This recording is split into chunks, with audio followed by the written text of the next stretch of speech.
Hi, everyone, and welcome to today's discussion on how to choose clinically relevant targets for infectious disease panels, sponsored by Thermo Fisher Scientific. Representing Thermo Fisher, I am Rebecca Shore, your moderator, for about the next hour or so. I have a background specifically in epidemiology and biostatistics, and within Thermo Fisher, I lead our health economics and outcomes research and reimbursement strategy for the genetic testing solutions business unit. With the changes in health policy and policies over the last about 12 to 24 months, referencing specifically infectious disease syndromic panels, PCR testing for infectious agents, or more broadly, molecular diagnostics or specified policy, our customers have surely been grappling with how to choose content that belongs on panels and is ultimately clinically relevant. Today, I am excited to share this time and facilitate the discussion between Marcus Cognetti of P4 Diagnostics and Dr. Ari Frenkel of Arcstone Medical Solutions. For the first portion of today's webinar, we will have a discussion between Dr. Frenkel and Marcus around the considerations for panel content. And around the 45-minute mark in the last 15 minutes, we'll have a live Q&A where we will take audience questions and have our experts answer. At the conclusion of this webinar, we hope you have a better understanding of the learning objectives outlined for this webinar, which include reviewing existing published content, whether that's literature or guidelines that are existing to choose your panel makeup. We hope you understand what clinical evidence requirements exist and how to navigate them. We hope you walk away with a better understanding of how to select relevant organisms and antimicrobial resistant gene targets. And we'll sprinkle in some reimbursement and policy considerations as we move through these questions and answers. With that, let's have Marcus introduce himself. Thank you, Rebecca. I appreciate the opportunity and look forward to the discussions with Dr. Frenkel and yourself today. So I'm Marcus Cognetti. I'm one of the founders of P4 Diagnostics. P4 is a national network of laboratories. We currently have 10 labs across the United States. 2 of our labs today do our molecular testing in New Jersey and in Indianapolis, and we're adding a 3rd facility for molecular testing this summer, and excited about that. So we've been involved in syndromic testing since we started our gastropathogen panel back in 2017. We launched our first version of our UTI assay in 2018, and we got into respiratory testing in 2019, just before the pandemic. Obviously, got heavily involved with COVID testing during the pandemic, and basically offer anatomic pathology, clinical pathology, and molecular pathology services throughout the country. Our lab in Indianapolis is our next-gen sequencing experts, and they've actually been doing PCR for a decade before the core P4 labs joined. So excited to have this conversation today and looking forward to the discussion. Amazing. Marcus, thank you for that introduction. And P4 is clearly an impressive laboratory, and your expertise is going to be extremely appreciated during this. Dr. Frenkel, would you like to introduce yourself and Arcstone Medical Solutions? Sure. Thank you. It's a pleasure to meet everyone. My name is Ari Frenkel. I'm a physician specialized in infectious disease and epidemiology. I'm the co-founder and chief science officer of Arcstone. Arcstone provides laboratories with antimicrobial stewardship and in many respects the gold standard of lab reporting solutions using artificial intelligence to bring infectious disease expertise in real time with every single infectious disease lab result. So glad to be here as well, and looking forward to our discussion. Dr. Frenkel, thank you for the introduction, and we're excited to have your remarkable and notable expertise today as well. As I alluded to before, our customers need to contend with the content selection for panels, and that's the entire reason that we're at this webinar and in attendance today. So Marcus, with P4, would you care to discuss where commercial labs are choosing their content and how they're choosing it? Yeah, absolutely. And it's a great inflection point right now with the public health emergency having ended. I think many of us have seen this over the last year as COVID volumes have gone down. There were labs like P4 that were in infectious disease and molecular testing beforehand, but there's many others afterwards that had spun up testing for COVID and are now looking or have been looking for new ways to utilize those testing platforms. So the first recommendation and guidance that I've got in terms of choosing content is looking at who your customer base is. At P4, we're very heavily into urology, gastroenterology, OBGYN. And so you pick markers and you pick panels that you're trying to address a specific need, but also tailoring those towards the clients that you have. Everything runs the gamut from FDA labeled tests. You have that in gastroenterology, you have that in respiratory, to LDT assays. And so you can look at towards existing tests as guidance on where to start as you look to address specific needs within specific patient populations. One of the things that I know Dr. Frenkel and I have talked a little bit about this, and I'm sure, Rebecca, you would agree with this, is when you're looking to design an LDT test, there's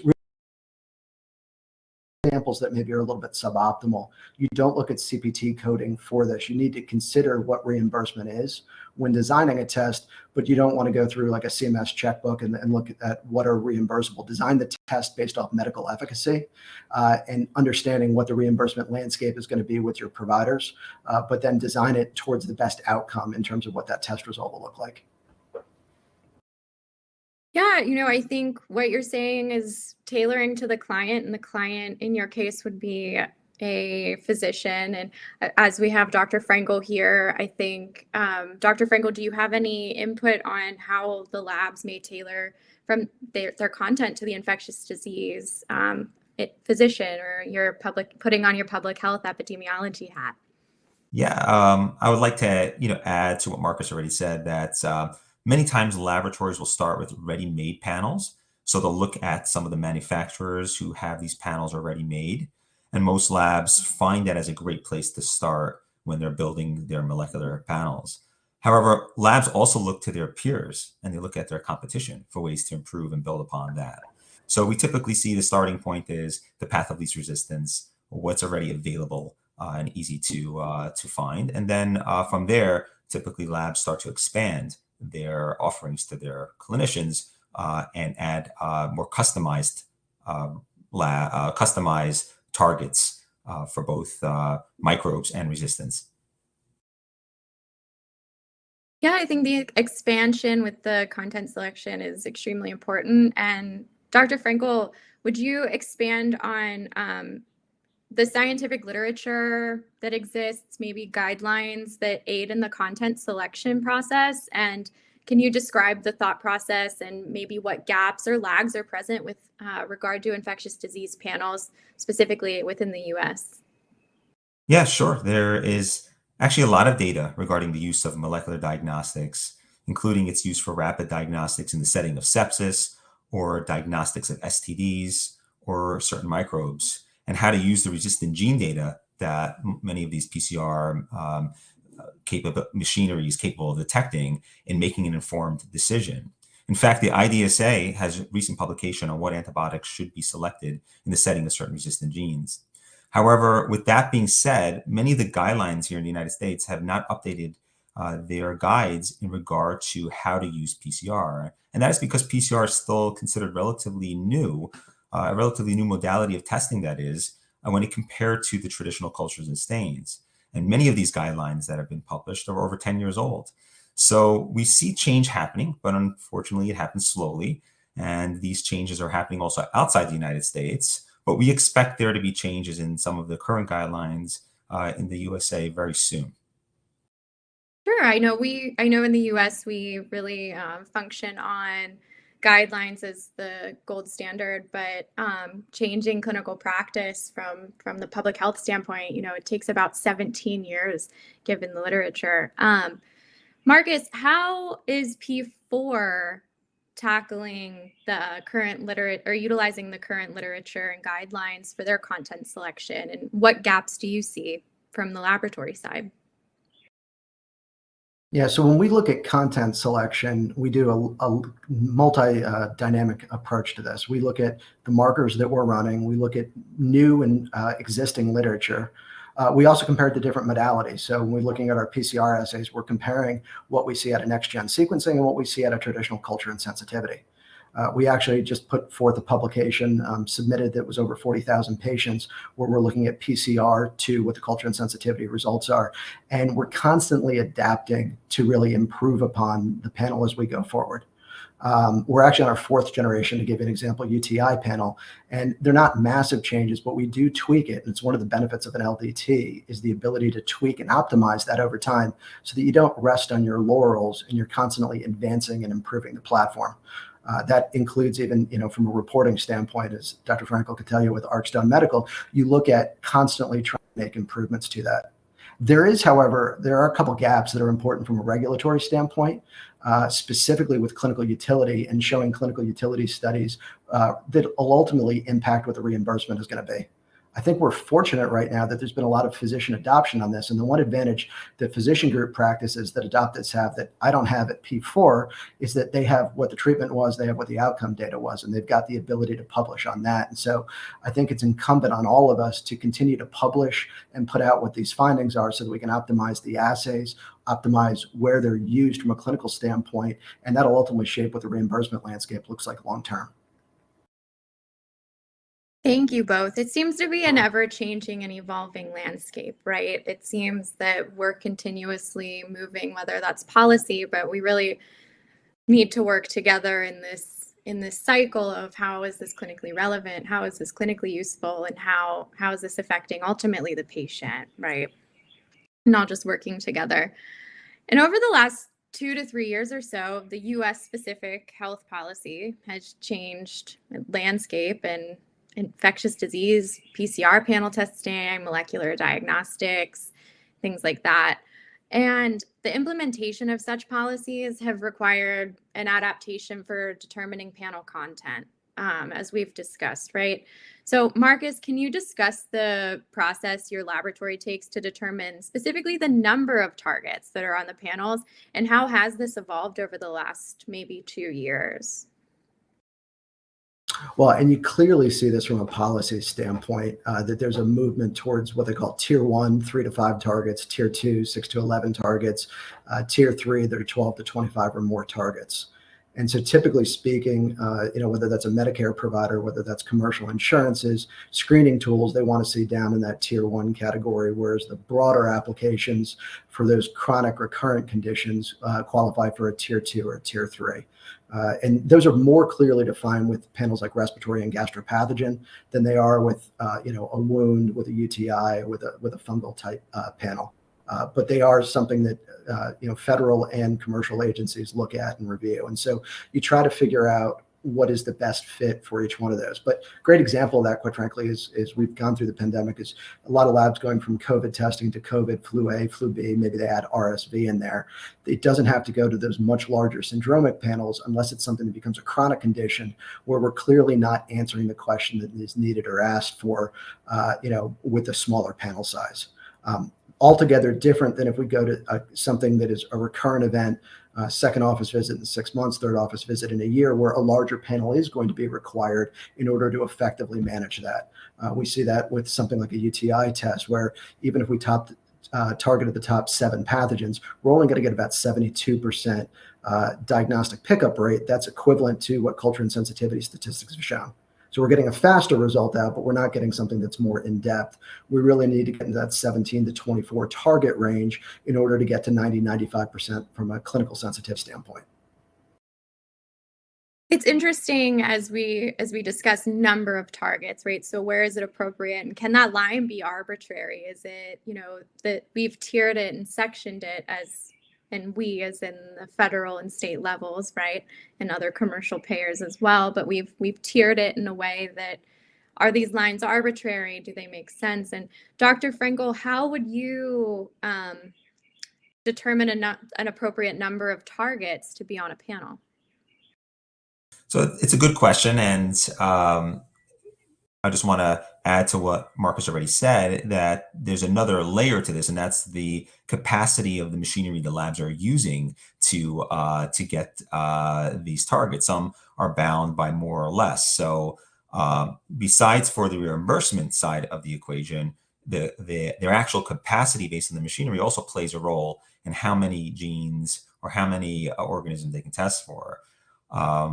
So that's something to consider. And when it comes to the number of different targets, when we're dealing with different types of diseases, that plays a role as well too, because depending on what we're looking to diagnose may vary on how many targets we want to put in that panel. So respiratory panels, if we're designing a panel to look just for viruses, and that would be one thing. But if you're looking for a panel to detect all pathogens that may be respiratory origin, then the panel will be much larger.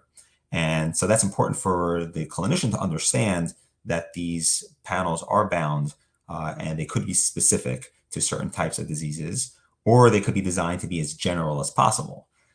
So that's very important information for a clinician to understand that because there are targets, just because you didn't detect it doesn't mean it's not present. And that's important information to internalize. I like how you brought up the clinical perspective in that. And we do tend to focus on number of targets in the policy and reimbursement world that such that I'm in constantly, but we still need to ensure that the appropriate targets are placed on that panel. So is whether that's, in that tier 1 or tier 2 or third category for those patients. Our customers are struggling with increased scrutiny surrounding what pathogens are on those panels, and how can we dissect the panels in a way that meet those needs. Dr. Frenkel, how does the content selection and number of targets differ between diseases or maybe classes of disease? So it depends, and again, that could be a very long, detailed response because you can divide these panels into subpanels theoretically. For example, when it comes to respiratory infections, you may want to design a panel looking at just mycobacterium, just viruses, just bacteria, and then within the different classes of microbes, you can subcategorize it even further into atypical infections versus typical infections. So it depends on the lab's capabilities and how many panels they want to design. Unfortunately, what we see just in the field is that most laboratories don't have the luxury of creating in multiple different panels for their clients. They're trying to create a panel that's somewhat universal for that source, so this way it can be applied in an economic way. But because we're bound, because many laboratories are bound by the reimbursement, they're often restricted on how broad to make these panels. So they're always walking the line, trying to provide the most useful panel from a clinical perspective that we want to detect what the physician is looking for, but at the same time to create overly diagnosing, but we're also not underdiagnosing because we can't put too much on a panel for multiple reasons, like we mentioned before. So it's difficult, and it takes time to sort that out when labs are starting to design these panels.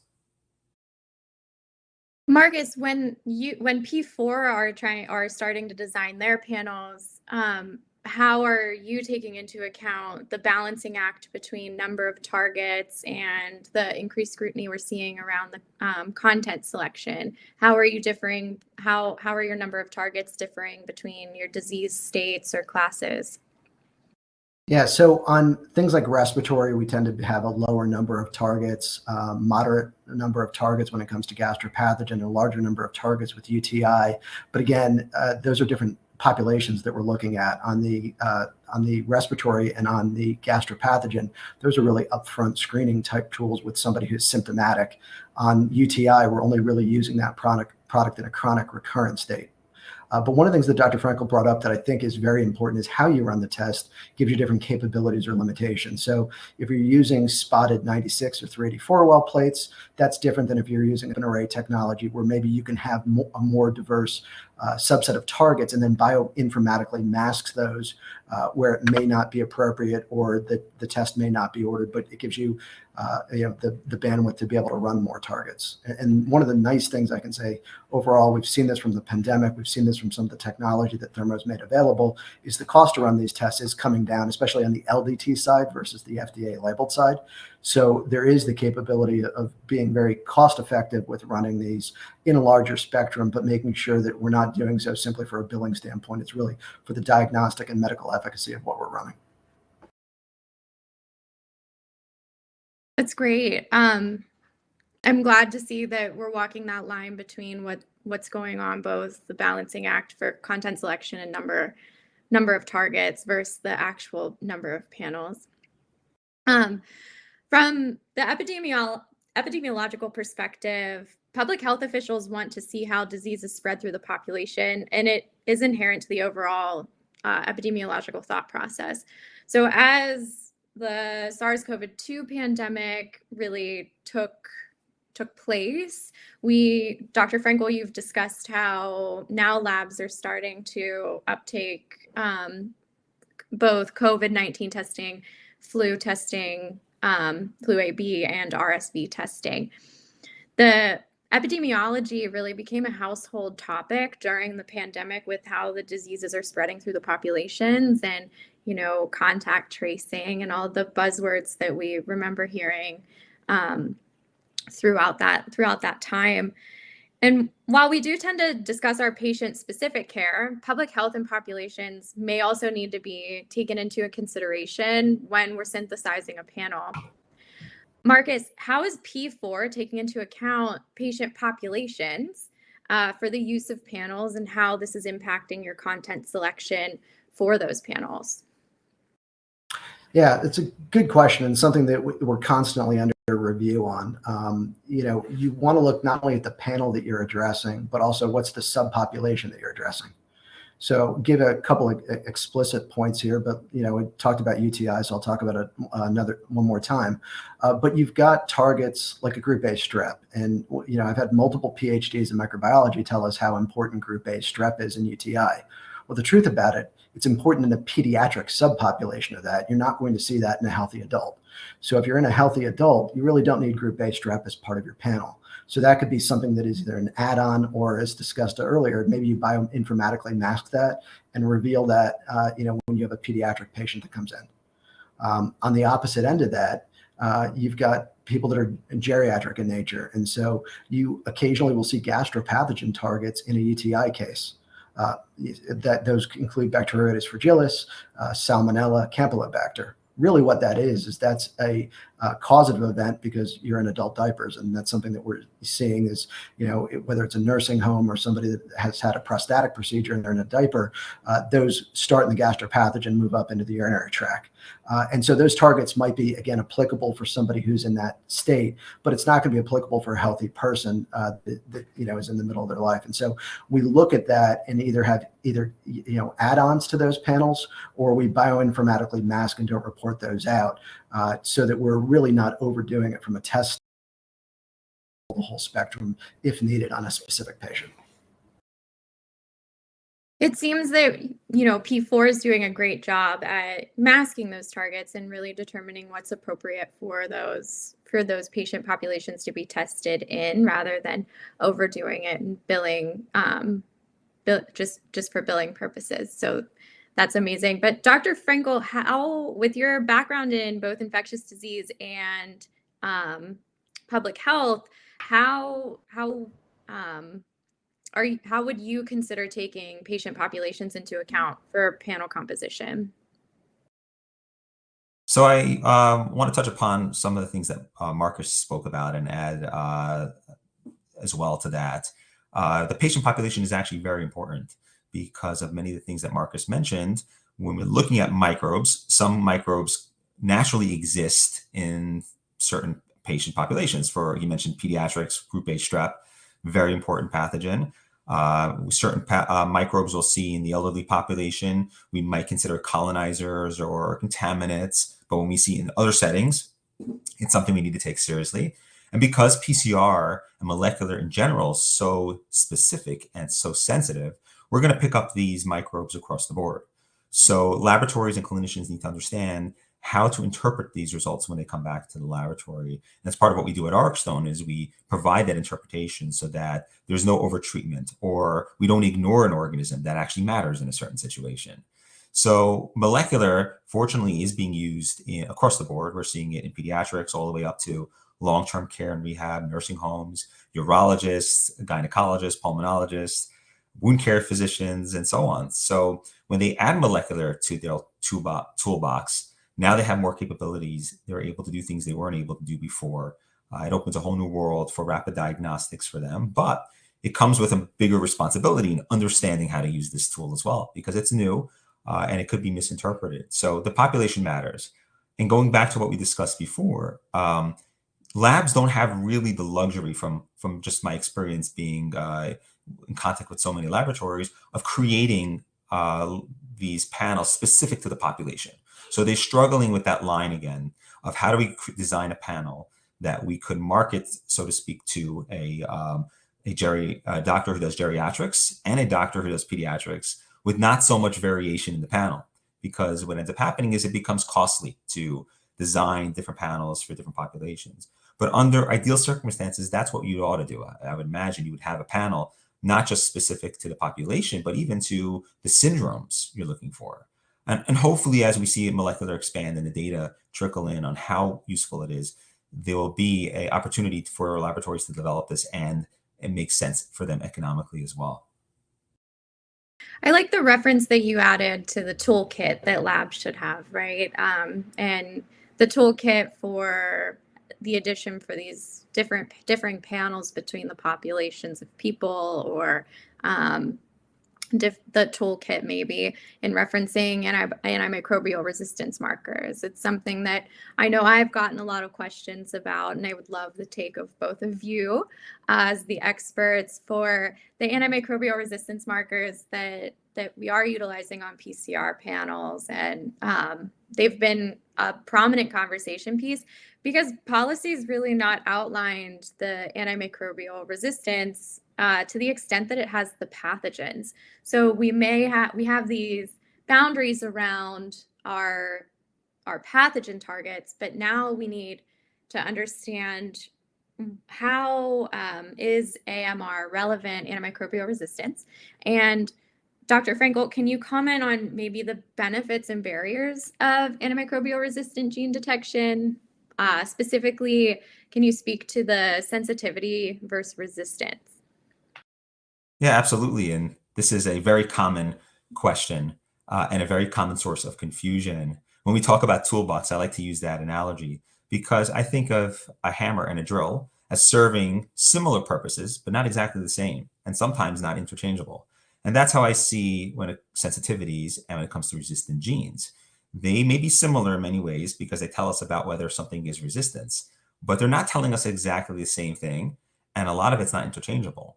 So resistant gene information is very valuable. And for most people who don't understand, it's when a PCR, using PCR to detect whether or not a microbe is harboring a gene that can tell you valuable information as to whether or not the microbe may cause resistance. But it can't tell us with certainty which microbe at this point. When we do resistant gene testing, we're doing it in the whole sample. So we may detect 5 microbes and 1 resistant gene. We're able to make correlations, which gene is likely expressing it, which organism is likely expressing it, but we're not able to say with certainty. And furthermore, even if a gene is detected, it doesn't mean that antibiotic will necessarily fail with certainty. In addition, the gene that was detected doesn't necessarily mean that there are other mechanisms of resistance that may not be present, meaning if you detected no resistant genes, it doesn't mean that antibiotic will still work. There could be other reasons why the antibiotic may fail. So there are clear limitations on resistant data. And there are lots of things that we know can cause resistance that may not be detected through genotypic analysis. But with that being said, there are also weaknesses to sensitivities. And a lot of new emerging data shows the phenomenon of heteroresistance, which is described in literature. It's a phenomenon where pre-existing subpopulations of resistant microbes can be selected by an antibiotic, meaning you have sensitivities that say everything is sensitive, and that's because the majority of the growth of the microbe is showing that everything's sensitive. But once an antibiotic is introduced, it basically selects a subpopulation of the microbe that is resistant, and subsequently the patient ends up failing antibiotic therapy. So that cannot be detected through sensitivities, but resistant gene information could give us insight to whether or not a subpopulation is expressing resistance. And lastly, inducible resistance, which is another pitfall of cultures, is when a resistant gene is present, but it's not being expressed unless the antibiotic is in its presence, like AMP-C. So for example, you get a urine culture that comes back. It says everything's sensitive. You put the patient on ampicillin, but 48 hours later, the patient fails. And that's because the microbe was harboring an AMP-C resistant gene. and that cause the resistance. So to sum it up, there are both weaknesses to both technologies, then there are both benefits and advantages. So in the best scenario is having both these tools available. And that's why I say a toolbox, because the clinician should have these tools available in one area in their practice so that they know when to use these, and sometimes may want to use them together. So this way they can account for the weaknesses and strengths of both these tests. That's a lot of information to digest and extremely well detailed. And Marcus, I'm interested to see how we can take the theoretical aspect that Dr. Frenkel has just spoken about with the sensitivity or benefits and barriers of the AMR and transition it to practically how is your lab dealing with those benefits, barriers of detection of AMR genes? Yeah, so it's something, and I really appreciate Dr. Frenkel's commentary on this, and I think he's spot on. Quite frankly, we have seen the strengths and the limitations of all these different technologies. And so one of the things that we've done from the onset at P4 is we have run culture and sensitivity alongside our microbiology. We understand that one of the real big benefits of PCR and molecular testing is the speed and the turnaround time of that. And so we feed that information to clinicians as it's available, but we also understand that there's a lot to be done about the microbiology susceptibility testing and the resistance markers as well. And so we run both of those in comparison. Give you an idea, when we run other technologies like next-gen sequencing, we will hit up against the what's called the CARD database, which is the Comprehensive Antibiotic Resistance Database. And to give you a spectrum of how many different gene resistance markers are within that database, I think in 2022, they had over 2,800, and I believe today it has over 3,000 different resistance markers.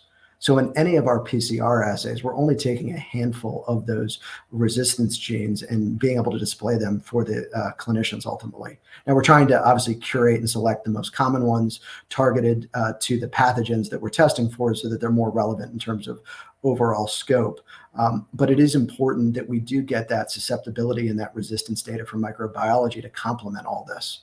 And as we all advance forward, and we're really at the forefront of a lot of this, it's important to have from a comparative standpoint too, so that we can see what the actual impact is as we look to further curate these assays going forward. It's very interesting that we discuss, Marcus, it seems that we're making very data-driven decisions based on where to utilize the AMR genes and maybe how you guys are utilizing them within your within P4 diagnostics. A few minutes ago, we had a discussion around the scientific literature and medical guidelines. And Dr. Frenkel, you had discussed in the answer to our last question, there's some limitations to that data. But what is the current role of AMR in healthcare and the treatment guidelines? So that's a good question. And as you all know on the call here, antimicrobial resistance is becoming a more central conversation. And it's really the focus of what we're doing at Arkstone, and the focus of my career is really antimicrobial resistance. It's the silent pandemic, and it's getting worse and worse. And you're going to see more public health officials speaking about this as we try to bring more attention to this. And it's COVID-19, in fact, has exacerbated antimicrobial resistance in many ways. In many ways, it's shifted focus away from it. In a technical aspect, it worsened it. A lot of antibiotics were being prescribed for respiratory infections, and a lot of literature demonstrates that antimicrobial resistance has worsened over that period of time. And many studies and governing bodies predict that antimicrobial resistance will be a leading cause of death in the future. Some studies already show that antimicrobial resistance causes more death than HIV or malaria, which is really a staggering statistic. Therefore, antimicrobial resistance is critical in healthcare. It's going to affect our rates of hospital-acquired infections and admissions, and whether or not these infections are even treatable. Post-surgical complications are going to be affected by this and pretty much across the board. And if you really want to be realistic and get down to earth here, every person will have some sort of infection. You can almost say with certainty that throughout a person's life, there will be an infection that you will have, whether it's a cut on the finger or it is a GI infection. And although we take for granted at this point in our lives, at this point in time, that these things are easily treatable, we have an open mind and understand that based on what we're seeing right now and the data coming in, we shouldn't take this for granted. And we fear in the future that even the simplest infection will be impossible to treat or could potentially be impossible to treat due to antimicrobial resistance. So the short of the answer is that guidelines are changing to accommodate what we're seeing with antimicrobial resistance. There's lots of talk. And again, I think we're still at the beginning of a shift in the current guidelines. But we're going to see, the prediction is that we're going to see this incorporated more into routine guidelines that physicians will rely on, hopefully make better decisions. Thank you. I think it's becoming increasingly more and more important as we look at antibiotic resistance, antimicrobial resistance over the last even 10 years, right? We're seeing it increase. Marcus, what's the role of AMR detection for P4, and how are you guys how are you utilizing the treatment guidelines? Yeah, so a couple of different pieces to that, and reiterate the fact that the antimicrobial, the stewardship is a really important part of it. I saw a study the other day that by 2035 there'll be more deaths due to bacteria than by viruses, which is kind of a scary thought. We're getting better post-pandemic with managing viruses, but we're getting much worse at treating bacterial infections, and part of that probably is pandemic induced, as you were talking about, Dr. Frenkel, with telehealth and the ability to overprescribe and just empirically prescribe antibiotics. And we need to get away from that. We need to move towards a point where we are testing and treating a pathogen with known data and known content. And so, give an example of that. If you look at E. coli infections and UTI, first-time infections, there's studies that show 76 to 80% of those are caused by E. coli.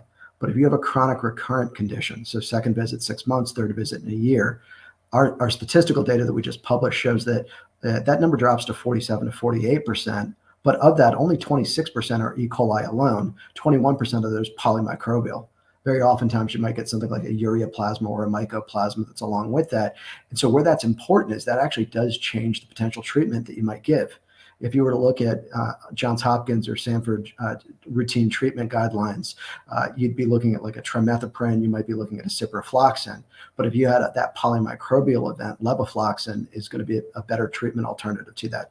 It's of course notwithstanding allergies and all these other considerations that are, the physicians have to consider when making a final treatment decision to those. But it is very important that we be able to identify those polymicrobial events in these complex recurrent cases, because otherwise we're going through 3, 4, 5 doses of antibiotic before the patient gets treated.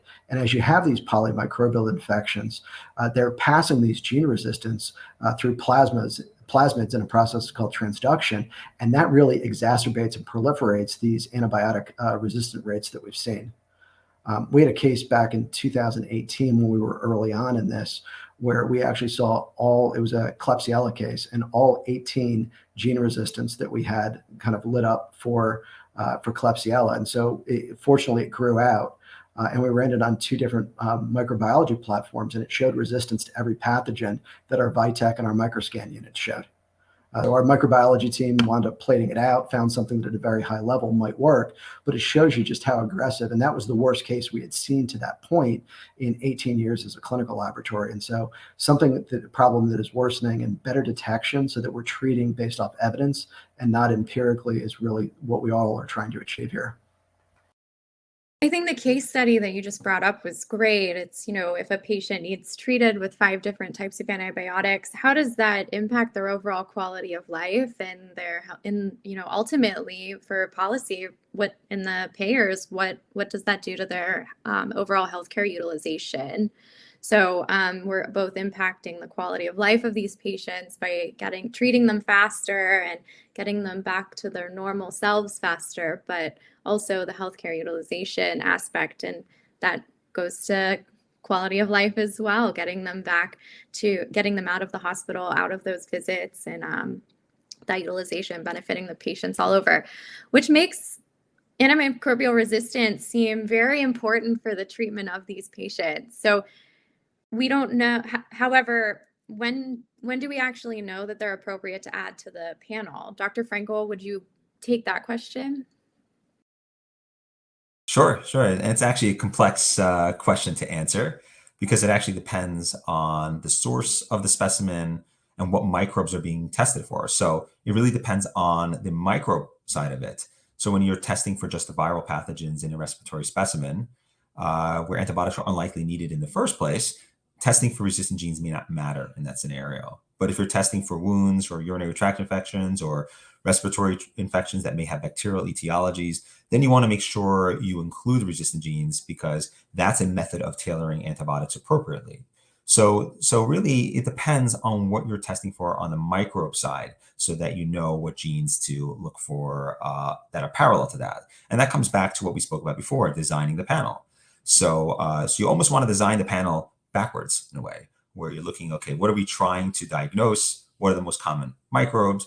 What are the most common associated resistance to those microbes, and work your way from that side of the equation. That is how we find it's best to determine what to even put on these panels. Yeah, I think, it's very complex, definitely with the different classes of disease and the decision making there lies ultimately both at a physician level, but Marcus, it also lies at the laboratory level when you're predetermining the menu offerings and tests. So how is P4 diagnostics? When do they know when it's appropriate to add AMR to the panels? Yeah, so typically it's when they would be of value and benefit to be part of that toolbox to the clinician. So as I think Dr. Frenkel very aptly hit up, we've got viral only, may not make sense to actually include those because we're not going to consider antibiotics in the treatment there. But if we've got bacterial and fungal targets, I do think it makes a tremendous amount of sense. And those are the ones that we pair up with those cultures. I'll point out to the earlier point about treating correctly and just share a quick story related to your last comments on some of this, Rebecca. I had a family member in December that was symptomatic and they tested negative for COVID, flu A, flu B. And so presumptively they thought that this family member had RSV, but then prescribed antibiotics. And that's exactly what we have to get away from. If we needed to confirm that they had RSV, and if you have RSV, there's no point to prescribing antibiotics. Otherwise, we're just giving out more antibiotics. And outside of the stewardship issues, it causes major issues with people's health. So their gut biome gets thrown out of whack. There's a lot of subsequent cost to the healthcare system downstream. And so we really want to be really judicious with how we're testing. And there's an example where we needed one extra target in a panel to make it more effective clinically. And if not available in that first line, probably should have been an add-on that was available before something got prescribed. I completely agree with the antibiotic stewardship programs that are currently ongoing throughout the U.S. healthcare system to try to combat some of this overprescription. But it seems that we have tools in this toolbox to make a start to identify these organisms that may or may not be resistant and treat our patients a little bit better. I would like to take this time to thank both of you for your participation in this webinar. You've done such an amazing job with this discussion. It's been a pleasure talking with both of you. And I think if we're all agreeable now, we have a few audience questions to discuss that between the three of us, I think we have an opportunity to answer. I think a great place to start, if I assume we're all agreeable. Perfect. I see nodding heads. Where should I go to look for guidance on which bacteria and which viruses I should add to my panel? Marcus, let's start with you. Yeah, so I think that there's good literature that is out there that you can look at. You've got FDA labeled assays in specific areas that you could use as a starting point for any custom panel that you're going to make. And then don't rely just on where you start. You want to constantly look. There's emerging pathogens that will come out. You may find that you have a specific geographic area where certain pathogens are more frequent. So where you may not have thought to include them in the first panel, they may be needed to be included, or you may want to drop something off. there's also more gene-resistant markers that become available. So I think it's constantly, taking a look at lead to where to start, but then looking at new literature and existing literature, looking at different testing modalities, like I talked about before, looking at microbiology results, looking at next-gen sequencing results. And then from a lab standpoint, I always think it's really important to speak with our physicians. What's their experience been with it? What do they need? Key opinion leaders in the area, and constantly working and kind of not resting, in terms of improving the assay as you go forward. I like what you're talking about geographically, right? Because sometimes I think we forget how large the United States really is and how different spatial aspects can come into play with the geographic dynamics that we have within the spread of the diseases. I think there's statistics that during pandemics, it's easier. London is closer to New York based on flight travel than it is to somewhere else in the U.S. So geographically and locomotion, things like that have really had this impact. Dr. Frenkel, where would you look anywhere else when you're designing when you were designing panels for bacteria, viruses, when you're thinking about starting the panel? Yeah, well, first of all, we provide consulting at Arcstone for those labs who work with us, and even those labs who don't, on the best way to design these panels. And it's often very confusing. A lot of labs are starting from in the middle. They're looking at their peers. They're not sure where to begin. And we do see some really interesting panels that are out there that don't have good clinical utility, so to speak. They don't make sense for the setting that they're trying to use it for. I would also suggest that the CDC and the IDSA do have some guidance on the application of PCRs in certain settings. And with that, it's very important to use the best available evidence. You want to always make sure that you're on the side of the evidence, that it's evidence-based recommendations that you're giving to your clinicians, because at the end of the day, they're going to try to use this information to help them with a patient. So ultimately, we try to use the best evidence available, and it's evolving. It's also a moving target. The evidence changes. In other words, we learn more and more about these resistant genes and what the implications are. And of course, these resistant genes sometimes get worse over time. So they may mean one thing today, and tomorrow they mean something else. So it's a complex matter. So I would suggest that laboratories interested in going down this road definitely seek guidance from professionals and experts in this area to get it right out of the gates. Perfect. And the next question goes back to the clinical utility that you had just discussed, Dr. Frenkel. Can you comment on clinical utility evidence generation and how long that process can take? I know my personal journey with evidence generation is long and drawn out. It takes about 6 months just to publish a paper from, manuscript submission to it actually being published in a peer-reviewed content, let alone the time for that data collection. Personally, it has been, I will always argue for retrospective data resources and real-world data evidence just based on my background. But data collection prospectively for some of these more novel diagnostics will take so much more time. If we have panels that have very novel pathogens on them, just prospectively collecting them will take years if they're not prevalent within our populations.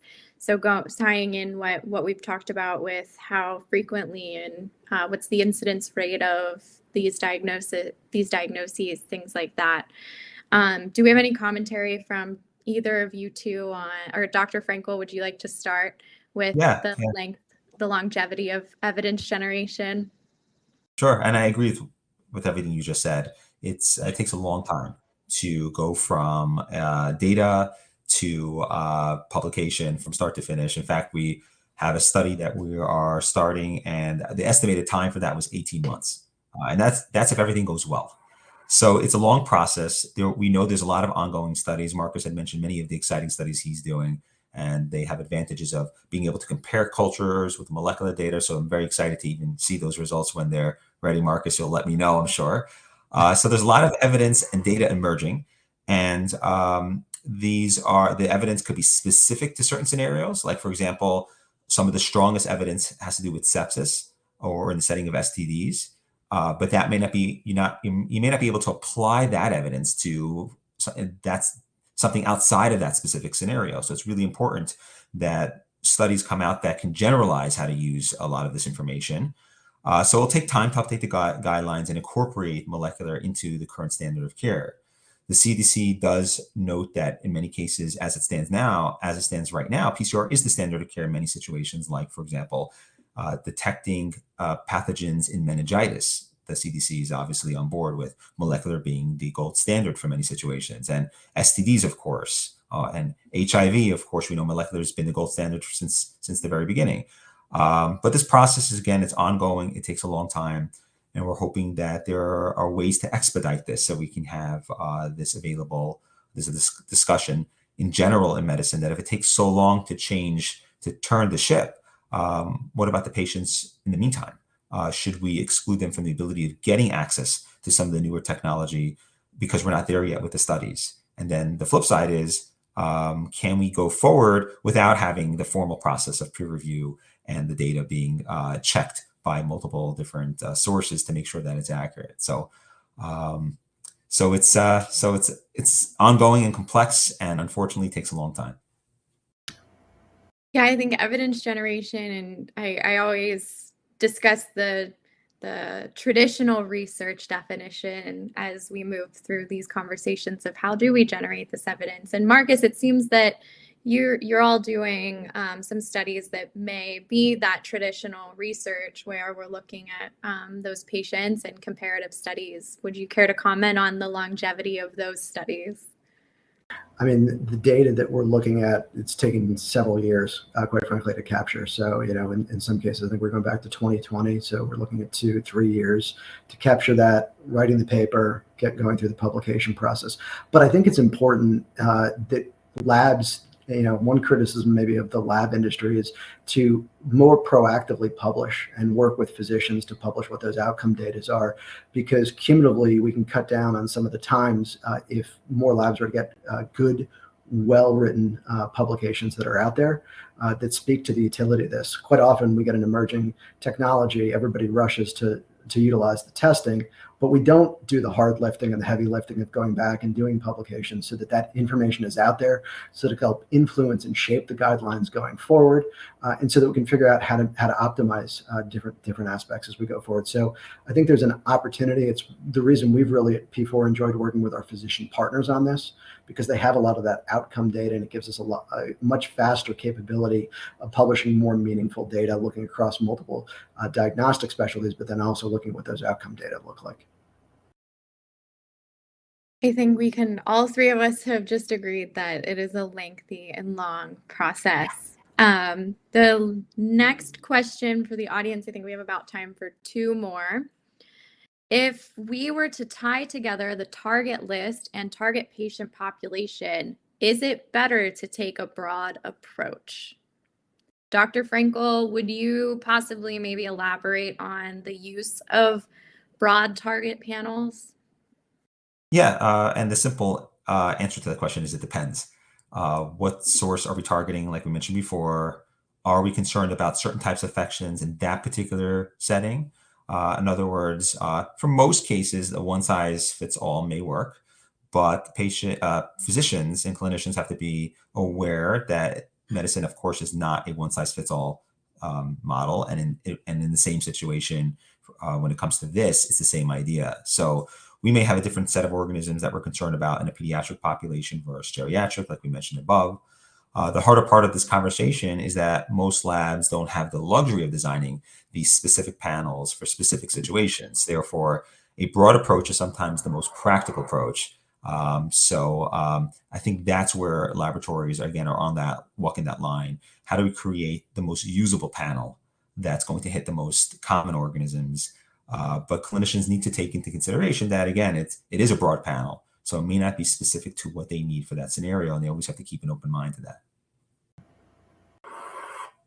Marcus, would you be able to discuss the laboratory considerations with the broad panel approach, or what your approach currently is? Yeah, so it depends. We've got smaller panels and we've got larger panels, and it really depends on what the clinical use of that is, either the disease state or specifically, what the target population is on it. So it is a complex question. A lot of times, what we're left with is looking at larger panels, but understanding that they're not going to be reimbursed because of the current policy decisions, that they're going to be reimbursed at a lower level. And so there's always that cost consideration that we need to look at from an efficacy, financial efficacy standpoint as a laboratory of, if we're getting reimbursed in the 3 to 5 or 5 to 11 target range, can we afford to have a larger panel, understanding that the reimbursement is lower? That's where, too, we've looked at things like, if you have pathogens that you can pool so that you're putting multiple targets, and not differentiating and reporting them out at a speciated level, sometimes that can bring down the overall cost or increase what your throughput is. You're still providing, the same level, or in some cases an increased level, because you're putting more targets on there from an efficacy standpoint, but it makes more sense financially on a go-forward basis. But it is very complex disease state and patient population related, and you've got to consider all that when you're looking at this. Thank you. I think we have time for one more question. So the question is, when combining culture, susceptibility, and PCR results, should I wait to send one report, or can I leverage the speed of PCR for preliminary results? Any advice on how to communicate the AMR gene results ahead of final susceptibility results? Marcus, I think I'm going to let you take this one. Yeah, absolutely. And I think it's a great question.